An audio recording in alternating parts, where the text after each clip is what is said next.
smile, every hug, every kiss, every touch, every person in my life that I care about and love. But wait, maybe I'm getting too emotional. That's exactly what they say you ain't supposed to do. Suppress your feelings, never talk about your pain. Can't appreciate the sun without acknowledging it rains, right? That's right. So this a moment of clarity. And make sure you always protect your energy. You stay focused and your life gon' be lit. And you are now rocking with Celeste, the therapist. Let's go. Yo, hi, beautiful people. How are you? If this is your first time in my podcast, or you're watching me currently on the replay, thank you for watching me on the replay. I appreciate you. My name is Celeste. I'm a therapist from Boston, and I talk to people that are doing things to empower the lives of others by sharing their story. I started this podcast in 2018 because I realized that a lot of times we feel alone. And because we feel alone, I think that we don't think that we can move forward in life. And so we kind of get stuck. So I'm currently streaming. Hey, from Louisiana. I'm streaming on Kendra. Hi, you caught me live. I'm streaming on Facebook, Periscope, and YouTube. And the goal behind this podcast is to just help you shift the way you think. So I have a special guest. I have a special guest every time I come on, or unless I'm coming on just to kind of talk to you guys about things and answer questions about mental health. But I'm going to bring my special guest on, and I'm going to have him introduce himself to you all. Hello, Josh. How are you? How you doing? I'm good. Thank you for having me. I'm glad to have you on. Can you introduce yourself to my audience? Sure. So, hi, everyone. Thank you again, Celeste, for having me. My name is Josh Odam, he, him, his. I am the founder and curator of Healing While Black. Healing While Black is an online platform dedicated to the mental health and wellness of Black, queer, trans, and non-conforming people. I am a social worker in training. I am still pursuing my degree, and I'm also a trauma-informed social justice life coach. I started my practice back in September, accepting clients still, and I am a mental health advocate and overall, and a beard aficionado. So, yes. Oh, okay. So you probably spent a lot of time on that beard. You like, I got no. Thank you for being here. So you do a lot of things around mental health, and I want to kind of hear a little bit about how you got started in this, because the fact that, I enjoy your platform, and the fact that you call it Healing While Black, I feel like it lets me know that I can heal, and I feel like sometimes, being Black in America, you don't think that's possible, especially because, we don't, a lot of times people before us, our caregivers, we've never seen them heal. A lot of us are the first people healing right now, right? So talk a little bit about how you got started in the mental health field. Sure. So I got started in, I want to say, around October of 2016. Healing While Black was started under a previous name, Free Negro University. That was the platform that I built. I was at the University of Massachusetts Amherst during my senior year. I myself was not in a great place mentally. I was depressed. I was battling suicidal ideations. Just overall, a not a great time in my life. So I kind of use this platform, this thing, to just help me get through the day. I was very concerned that I was not going to graduate from college. And I spent a lot of time in the craft center at UMass making shirts for friends, and really trying to figure out what this thing was going to be. Was it going to be something in regards to politics? Was going to be about the part about being depressed during that? I know now, looking back, that you were depressed. During that time, did you know that? Were you able to name it, like, I'm depressed? Yeah, I was. Yeah, I definitely was. I was trying to I was trying to distance myself from it, but I knew. I was trying to say I was bored, I was unmotivated, I was lazy, I was slacking off. Like, no, I was depressed. And not only was I depressed, I was really burned out because my first 3 years on campus at UMass was filled with a lot of movement, with a lot of of a lot of social justice activity, a lot of engagement in student activism. I went to Ferguson. There were hate crimes on campus that affected myself personally and my friends that I also had to deal with, and we had to deal with, and I never really took the time to um, process and heal from that. Instead, I piled more work on, and I just tried to push through. So I know my senior year was again like the culmination of a lot of trauma, and I Was Ferguson 2016? Was that was Ferguson? that was 2014. So I know like 2016 was just like me finally starting to like really feel the cumulative effects of everything that I had done over the past 3 years. Oh, okay, okay. So Mm. prior to 2016, you're an activist. Prior to 2016, we had Trayvon Martin, right? And then we Yep. had Michael Brown, Sandra, yep. Sandra Bland, Sandra Bland. um, Freddie Gray, Yeah. um, Tamir Rice was killed. Ayanna Stanley Jones was killed. So You know, all this they're stuff is happening, and you're like getting involved. And okay, right, right. And now, you know, I'm still doing the the good student thing, right? I was in the honors college. I was taking 20 some odd credits a semester, trying to help professors and sit on multiple e-boards, trying to do the whole um, high achieving thing.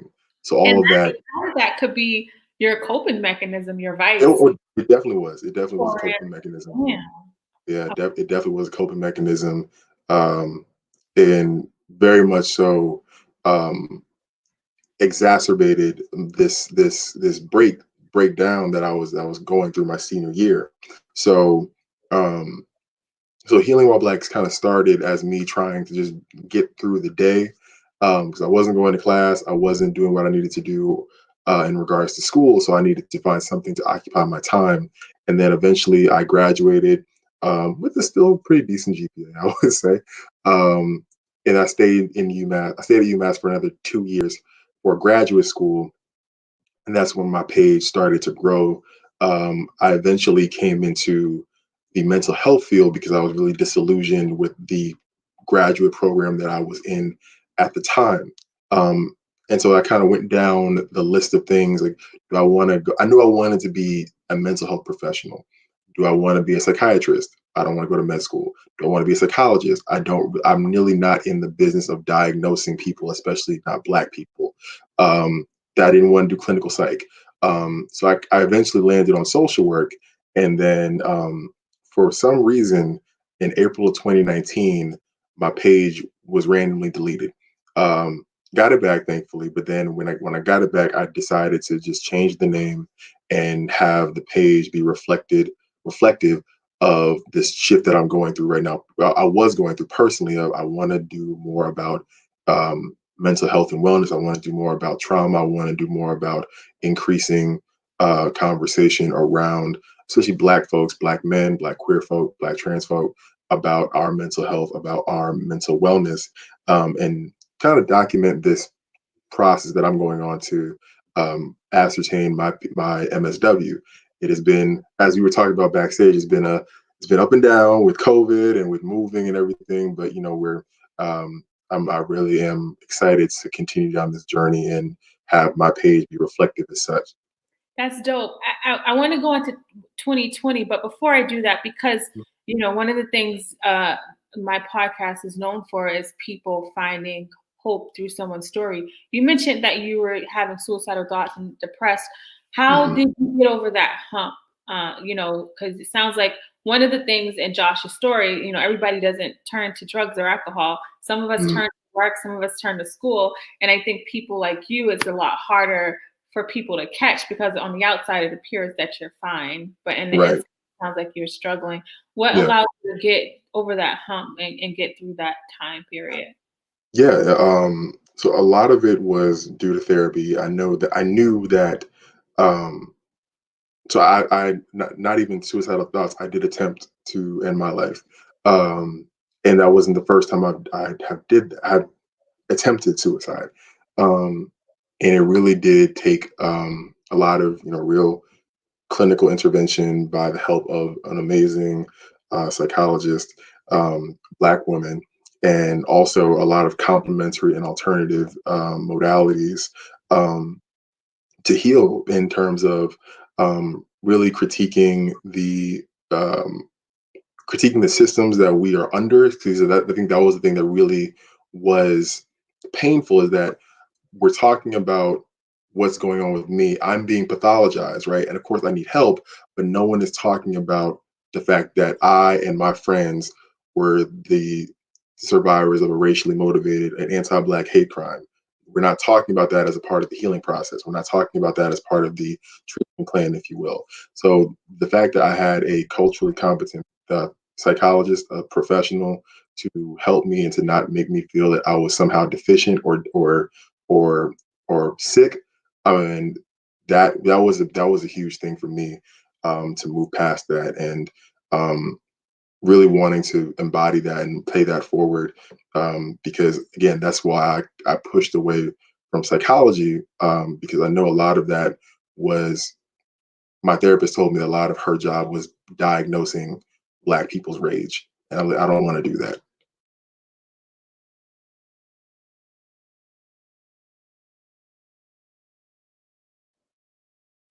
Sorry, I had it on mute. So when you decided that you were going to go to therapy, being a male, Mhm. um, did you feel like that was a stigma, or were you at a point at that time to be okay with being in therapy? You know what I I mean? was, yeah, I was okay with it. I knew that I needed it, right? I knew that this has gotten to a point where, no, this requires professional intervention. And I still felt a way about, like, you should be stronger than this. You should be better than this, right? This, we don't do these things. Um, when in actuality, it really took my therapist to say, Josh, like, look at all the things you just told me that you experienced personally, professionally, and all of the secondhand trauma that we experienced, the vicarious trauma that we experienced, just being Black and looking at all of this, Black death. So how could you not want to talk to somebody, and how could you not want to do it? And not asking that in a shaming way, but also saying that it's virtually impossible to experience all of this and not be traumatized, and not use certain maladaptive coping strategies to get through the day, which I was using. And it's also okay to see that, and also, there is certain things that I've inherited from my family, right? um, so that, on top of all the things that I experienced, this is not an indictment on your strength or your resilience or your character. You just need help, right? And it's okay to need help. That's okay. Yeah, and speaking of getting help, I wanted to make sure you guys follow Josh on Instagram. I wanted to put up this diagram on your page, what people think healing looks like for people that are listening to this on the audio. He has this straight line of starting, therapy, positive thinking, and healing, and I think that's one of the ways people think healing looks like. But then he shows what healing actually looks like, and there's a lot of different twists and turns. And, I'm a witness, and everybody who listens to this knows that, I always talk about my healing process and how it took a lot of turns. Yeah. Tell people a little bit about that part of the healing process, so that they're kind of clear that I know you went to therapy, which is great, but you still had to do a little bit more work, right? Right. So I wanted to do that because I did not, especially when I made the transition to be a page that talks about mental health and wellness. I didn't want that to be like a toxic positivity page. I didn't want this to be a toxic positivity page. Like, you need to change your mindset, and you're not thinking happy thoughts. And the reason why you are backsliding, the reason why you're having bad days, because you're not whatever it is I didn't want to do that. I wanted to, be honest and as transparent as possible, to say that, no, this is hard. This is hard. This healing stuff is hard. It's not easy, and there are days when you're going to backslide. There are going to be days in which you falter. There are going to be days in which the progress that you have made, you're going to feel like you have done this all for nothing. And I think it would be irresponsible of me to say that this is a straight line prophecy, because nothing in life is a straight line prophecy. So for me to say this to to Black folks, to Black queer folks, to Black, and also knowing I have a lot of like teenagers following my account, people who are, were in the same age bracket as me. When I first started to notice that there were certain things that I needed to address in terms of my mental health, I feel like I would have been doing a huge disservice to them if I continued down this road of think positively and you'll be okay and you'll be all better. So that's really why I chose to, not only put that diagram up, but also just say that this is going to be a long journey, but it is a journey nonetheless. And I'm better than I'm better for taking this journey now, even if I can't see it every day. That's good. That's good. Someone has asking about. I'm not really clear on the question, but I kind of want to generally answer it. Was the incident a trigger from some other underlying issues? You're talking about the trigger with depression or suicidal ideation. I think there's no way to there's not a direct thing that this happens now I'm suicidal or now I'm depressed. There could be so many things happening, and I think in Josh's story, some trauma growing up, and then all of the burnout from all of the activism stuff he was doing, and trying to help. I think all of there was like a perfect storm, right? That you Right. think caused, Exactly. right? Mm-hmm. Yeah. So for anybody listening, I think that whether you struggle with depression or any kind of mental health issues, sometimes it could be, when it's hereditary, that doesn't mean just because somebody in your family is depressed, you're going to be depressed, but you're more susceptible to it.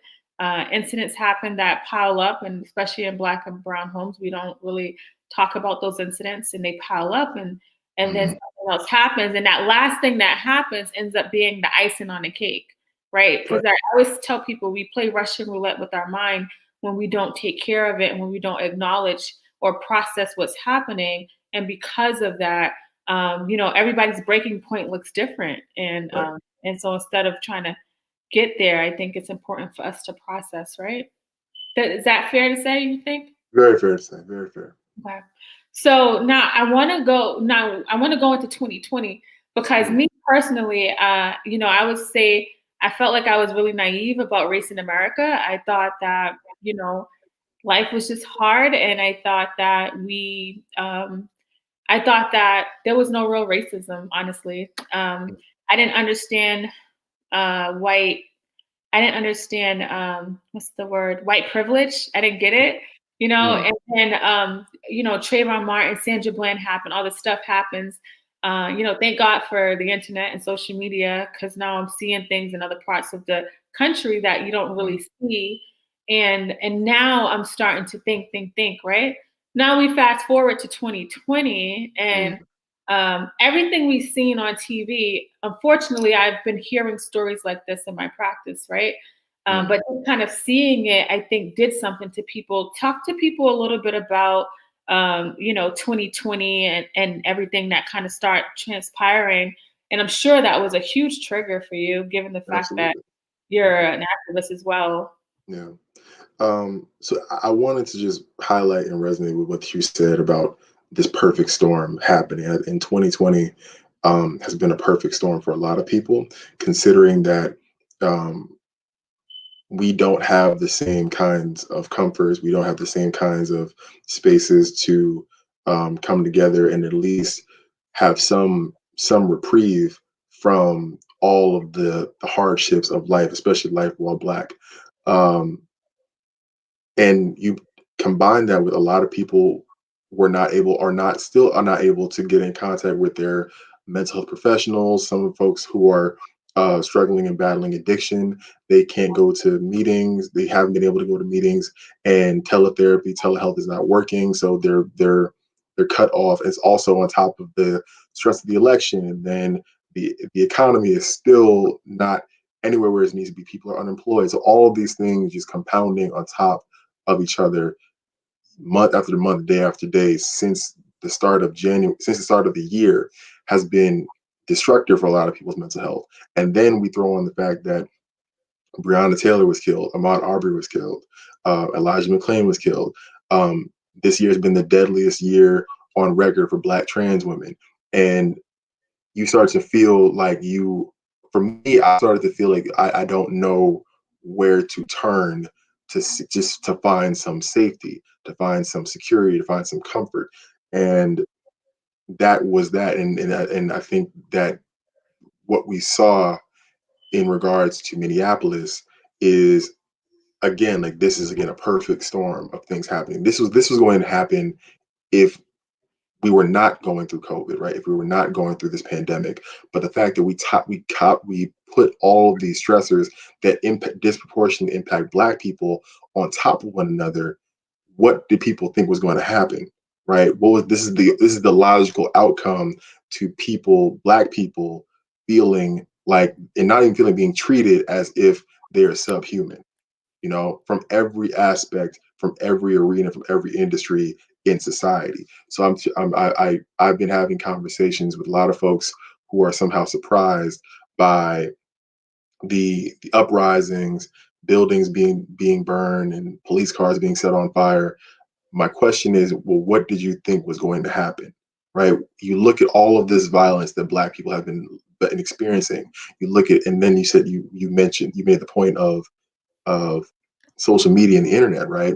You see it, I make a personal choice, and I make a declaration that I don't reshare videos of Black people dying by police on my page, because we can talk about vicarious trauma, secondhand trauma all day long, and what does that mean to consistently reshare and re-traumatize Black people by watching somebody die violently by the hands of the police. So I make that conscious choice not to do so, but a lot of folks did. A lot of folks saw that video, and what kind of feelings were evoked when you saw that, right?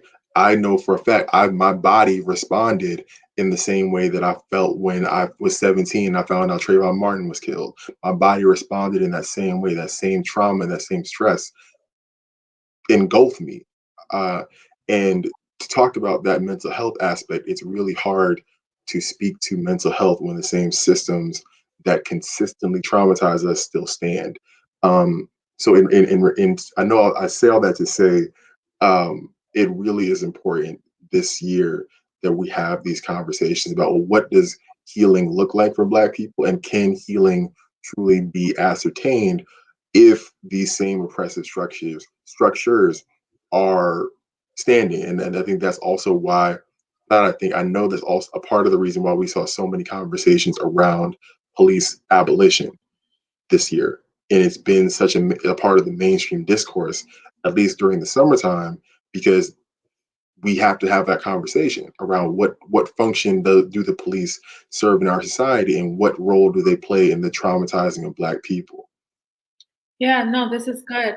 And we still have to heal, like you said. And also, I think I really want to try to figure out, because there was this huge momentum that took place when all of this was happening. And I was like, yeah, like, this is great. But I also was worried because I felt like people weren't really taking care of themselves, because Right. you can go run off of this steam and then burn out. There's a lot of people, who's been on the boots on the ground, you know, Yes. for years, and then they completely stopped because Yeah. that's all they did. There was no balance, and they were really good at it, right? But then they started to realize they was breaking down. Yeah. How do we keep the momentum that we've seen take place over the summer, Mm. and while balancing out our mental health at the same time? Like, what does that look like for you? Because I know you just shared that you struggled because you were going so hard. How does that Mhm. work? Um, that's a great question. The well, was coming to mind. What was most pressing on my mind, on my spirit, when I hear that question is, really really accepting and understanding that the rest is part of the work. It is a necessary part of the work. That's why one of my favorite pages is, I don't know if you follow the NAP ministry. I love them so much because they're um, very unapologetic in their statement of, no, rest, Black people resting is just as important as Black people in states of struggle, right? And we need to rest. We have to rest. It's not possible for us to continue the work if we are not resting. And then on top of that, there in regards to keeping up the momentum, that requires white people and non-black people of color to be actively engaged in pushing these conversations forward and continuing that momentum. I was reading a poll, I believe it was I believe it was the New York Times. I can't say definitively, but essentially, support for Black Lives Matter is down across all racial groups except for Black people since May. So the fact that this is no longer a part of the public discourse in this time for sharing Black squares or amplifying Black voices, since that time is no longer immediately in front of us, what happens next? What does the work look like for them when Black people are not uh, out in front and steering conversations? What work are you all doing when we are not literally in states of distress? And I think that's part of the continuation of the momentum, is that this cannot be a thing that you wait until another Black body dies to all of a sudden feel galvanized and compelled to do something. Yeah, that's good. So for people that are listening to this, because I have all different types of people that listen to this podcast, and I know when what happened in Minneapolis, a lot of not just my clients, but people talked about how white people was reaching out to them and saying like, "I'm sorry, how can I help?" Mm-hmm. And I think that one of the ways I say is when you talk to your people, because Right. I think we've been dealing with this our entire lives. So for us, we've always been uncomfortable, and I think it's uncomfortable Mm-hmm. to see. And now, being in the middle of a pandemic, they were forced to always kind of see it. Yes. How do they keep this momentum going? People that are not Black and they really are real allies and really want to kind of help and support. Well, there are a lot of anti-racism resources available for white people and non-black people of color to engage with and to read and to process and to figure out what their role is. Um, there's just so many. There's a great if someone just types in anti-racism Satan Hall University or Satan Hall College, Satan Hall University, they have a wealth of resources. Angela Davis is still alive, putting out resources and putting out content. Um, there's a lot of places to go to read and to process and to gather your white and non-black friends and relatives to continue the work forward. And that's a part of the thing that I'm realizing, is that I'm sorry, how can I help? Right there, there's a quote that I really like. I learned it in undergrad from an indigenous Australian organizer, Lila Watson, and it said, "If you came to help me, you're wasting your time.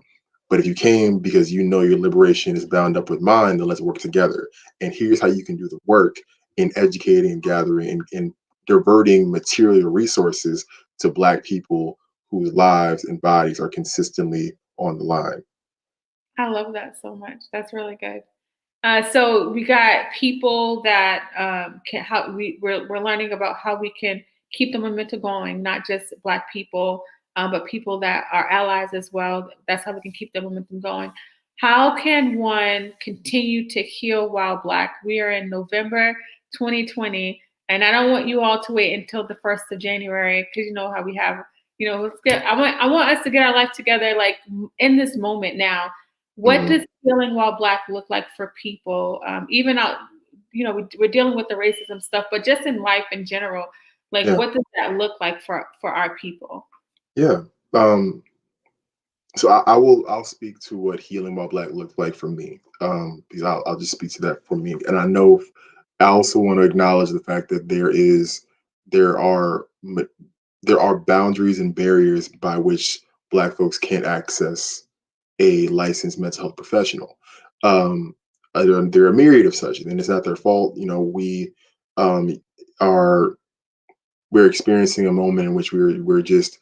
I know a lot of. I don't, also, I'll say this. I know a lot of my friends and colleagues who are mental health professionals are overwhelmed because so many people have been reaching out to them for support, and that's amazing. We also have to remember that folks who are providing these services are people as well, who also need to deal with trauma, it also means to rest. So for me, I know healing while Black looked like, first off, having the ability to turn off and just say, like, I'm not doing this today, right? As simple as that. Like, I'm not doing this today. I'm not having this conversation today. I know that there are people who are going to continue this work. I have faith that folks are having these conversations. But today, I'm going for a walk, I'm going for a hike. I'm doing something for me to help me recharge, whatever that may be. That's just for Josh. That's what Josh is going to do because Josh needs to do this today. Um, I journal a lot. I journal very much. So we did a 30-day journaling challenge at the start of September. Well, actually, at the start of September. Yep. Um, to really talk about things such as how do you sabotage yourself? What 3 things do you need in your life to be okay and complete? Um, trying to find accessible resources to folks that can at least give them an opportunity to, for a while, just be grounded and present in their bodies and in their minds, because there's so many things that take us out of our bodies and our minds throughout the course of a day. Um, there are a litany of things that I can say in terms of healing while Black, but I know for a fact that I have had to be very selfish with my time right now because there are so many things that I need to worry about that actually, I'm not even going to say that. I've had to really renegotiate boundaries, is what I'm saying, in regards to how much I consume, how much I engage, how long I'm on social media. I think like social media hiatuses are incredibly important and pivotal for my own healing purposes. Um, I'm just trying to think of other examples that I can That's provide good. around doing that. No, all of that's good because everything you're saying doesn't require money. It requires intentional time. And one of Exactly. the things is that the systems aren't changing tomorrow. And that's the Right. biggest thing I want to tell people. They're not changing tomorrow. And my healing cannot be contingent upon when society starts to treat me equal, Right. right? Like I can't wait for that to take place. So because of this, I have to look at what's within my control. And the reality is like me and Josh understand that the things that are in place, so they say therapy or they say do this and do that, some of that stuff is not accessible, it's not always available. And Hmm. really kind of starting where you are, right? Like I just love all of the things that you're mentioning because it's something you can grab a dollar store notebook and start writing and start journaling and start asking Hmm. yourself how you're feeling and start working on that process. And so I think that's really good. Now, you are actually a coach as well. Yes. Tell people a little bit about your practice because I love coaches, and I think that there's less red tape that you Yeah. have to deal with. Mm, So, tell definitely. people a little bit about your practice. Yeah. So I am a trauma informed certified social justice life coach. I have started my own practice. I started my practice back in September. I was studying, just gathering all of the necessary um, certifications. I'm certified in trauma informed care. I've been trained by the Texas Department of and Protective Services, excuse me. And I started coaching mainly because I had a lot of friends. I just want to shout out my friends, Ashley, Hakeem, Shell, Ayana, because they were the ones who said, as you move through your practice, there are ways in which you can engage with people who need one-to-one support. And now I'm not licensed. Like I'm just going to say that I'm not licensed. I'm not passing myself off to be a licensed mental health professional, but I am a certified life coach. In that I do have clients who come to me with problems and issues in regards to stress, life stressors, um, relationship problems, just issues of general feelings of being stuck and wanting to pivot out of a particular situation and then need support and guidance and accountability. And I decided that have a I have my experiences and I have my experience that guide me, and I do hope I hope not even a hope. I work to hold myself to standards that are ethical and in line with certain governing bodies for social workers and psychologists. And again, I'm just want to say this clear. I'm not a social worker. I'm not passing myself off to be a social worker. I do not have a license. So if anybody's watching, please make that clear. I just try to hold myself to certain standards in which I'm practicing ethically. But yeah, I wanted to start my practice because I knew that there are people in very similar situations, and I would have really liked to talk to somebody who was in a similar situation as me. So I just decided to take that leap and then receive my certification, receive my training um, from Texas, and continue to commit myself to learning about best practices and doing all the research that I can and doing all the experiential learning that I can to just be a support to my clients. Congratulations, that's Thank awesome. you. I always say to people, there's something powerful when you realize you're not alone. And AA works really well. Alcoholic Anonymous has been around for years Yes. because Yes. you hear somebody else's story. So the amazing thing about a coach is that you kind of coach people, and your practice is geared towards the experiences you've had, right? There's so many different Hmm. types of coaches. So the fact Hmm. that, you're building out your practice, and that this idea of being stuck in all of the areas that you've struggled in, you're able to actually kind of share your story and help people with the knowledge that you have. And, Hmm. I feel like, that's decolonizing what healing looks like. Hmm. And that's why this podcast is here, is because I talk to people that are literally doing so many different things so that people can know that it's bigger than therapy and psychiatry. And I'm a therapist, right? So I believe in therapy, but I know that healing is bigger than that. So I appreciate you sharing that. That's awesome. Hmm. Now you do Thank have you. a social media platform as well. Tell people about what they can get from that. Sure. So you can follow me. If anyone wants to follow me, they can follow me on Instagram at Healing While Black. I'm also on Twitter at Healing While Black, but Black is spelled BLK on Twitter. If you follow me on social media, you'll definitely see um, a lot of words of affirmation. I've been really working to do a lot of affirmative posts. Some folks who have followed me for a while were asking me to do that and to do some more around just more more content that just reminds people that they are seen, they are not alone, and people um, are here to support them. So you'll see a lot of that. You'll see a lot of plugs for my friends who are building who have built digital healing spaces, like my friend Jewel underscore the gym. We work together. We've worked together since February, really, but over the summer, Jewel built a digital healing circle that meets twice a week. It will open exclusively to survivors. Well, excuse me, I misspoke, exclusively to Black people with a special intent given to survivors. It's the Sunday Survivor Healing Circle. So please, if you wanted more information, please stop by my page. I can definitely provide you with more resources, information about that. Um, if folks are interested in being connected with licensed professionals or other healers in regards to sound work, light work, breath work, Reiki, yoga, meditation. I have a lot of folks who do amazing work.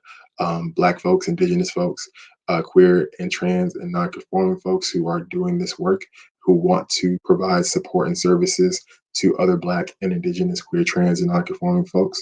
So you'll expect to see that.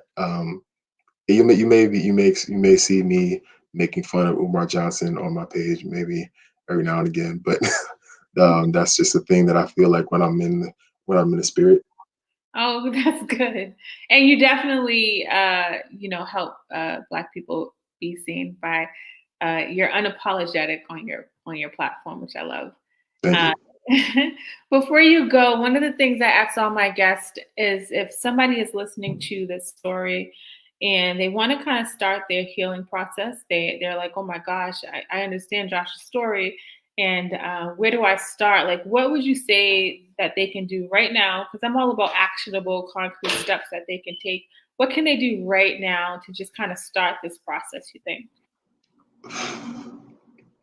First off, again, like, really acknowledge the fact that acknowledge the fact that acknowledging this is a thing that you want to do is a big step. Which that's the thing that you should do. Like, acknowledge that, and there was a time in your life that you were not maybe not have been able to acknowledge that or accept that fully. So now that you're here, that's really big. So that's the first thing. Second, I'm big on reaching out to accountability. I have accountability buddies. I have accountability partners. And you can tell them as much or as little as you want them to know, but tell folks that you trust that you're going on this journey, and would you like to co-journey with me? And here's how I would like support in regards to accountability, in regards to processing. Will you do this for me? If you can, here's what I need. Here's how I can be accountable to myself and to you. Here's how I'd like you to keep me accountable, and really begin to work this into your life as a routine and as a regimen. And then on top of that, one thing I got from my mentor, Gil Paris, is visualization, and really figuring out, like, where do I, not to say that healing is a destination, but where would I like to be? How do I want to feel 1 year from now?